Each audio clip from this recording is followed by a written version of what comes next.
Жалал Абад областы боюнча 3 реабилитациялык борбор бар болсо, алардын бири Базар Коргон районунда жайгашкан. 30 жылдан ашык тарыхы бар райондор аралык ден соолукту калыбына келтирүү борборунда мүмкүнчүлүгү чектелген жана өнөкөт оорулары бар балдар жатып дарыланышат. Агахан фондунун колдоосу менен балдардын инсандыгын, талантын, акыл эс жана физикалык жөндөмдүүлүктөрүн толук өнүктүрүүгө жана көңүл бурууга колдоо көрсөтүштү. Райондор аралык дегендин аты менен эле ошо коңшу райондордон да балдардын бардыгы ар бир КСВнын врачтары менен жолдомосу менен келишет. Бүгүнкү мына иш-чара болуп аткан долбоор бул биринчи жолу болуп атат бизде. Ушул Агахан фонду бизде ушул эске алып, ушу балдарды эмесинде дарылоосунда жеңилдиктер болсун деп ар түрлүү мындай эмелерди жабдууларды алып келип беришти. Аталган борборго бюджеттен жылына 714 000, ал эми дары-дармектерге 210 000 сом каражат бөлүнөт. Андан сырткары балдар үчүн керектүү шаймандарды алууга каражат жетишпегендиктен ар кандай долбоорлор менен иштешип, көйгөйлөрүн чечүүгө аракеттенишет. Мында Агахан өнүктүрүү фонду тарабынан балдарга керектүү жабдыктарды алышкан.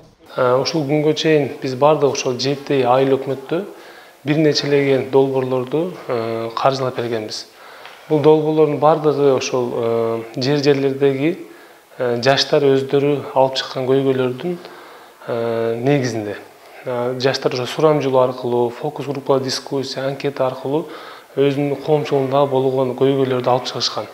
Ошол көйгөйлөрдүн чечиш үчүн ошо бизге кайрылып, ошо демилгелүү жаштар долбоору тарабынан ушунун бардыгы ишке ашырылып келатат. Аталган фонд коомдо экономикалык, социалдык жана маданий жактан жогорку баскычта турат. Долбоордун шарты боюнча 200 000ден 2 миллион сомго чейин акча каражат каралат. Учурда Базар Коргон районунун 7 аймагында 3 жылдан бери кызуу иш жүрүп жатат. Райондорго өнүктүрүү фонд ачылды. Биз мына анын ичинде мына Базар Коргон район өнүктүрүү фондуна ачылып 35 миллион сом мамлекеттик бюджеттен которулган. Ошо өнүктүрүү фондунун мына алкагында ошо Базар Коргон шаарындагы балдар реабилитациялык борборуна короосуна асфальт төшөлгөн, брусчатка салынган. 2 балабакчага азыр жайкы ашканалар курулуп атат. Бир балабакчага болсо кошумча имарат курулат буюрса. Базар Коргон району боюнча 18 жашка чейинки 70 000 бала бар болсо, алардын арасында 800гө жакыны ар түрдүү оорулар менен ооруган, мүмкүнчүлүгүнөн чектелгендер болуп эсептелет. Жардамга муктаж болгон балдар үчүн жергиликтүү бийлик өкүлдөрү да камкордук алып турушат. Демилгелүү жаштардын аракети менен келечек ээлерине жакшы шарттар түзүлүүдө. Айгүл Семетиева, Баяман Тургуналиев, Базар Коргон району.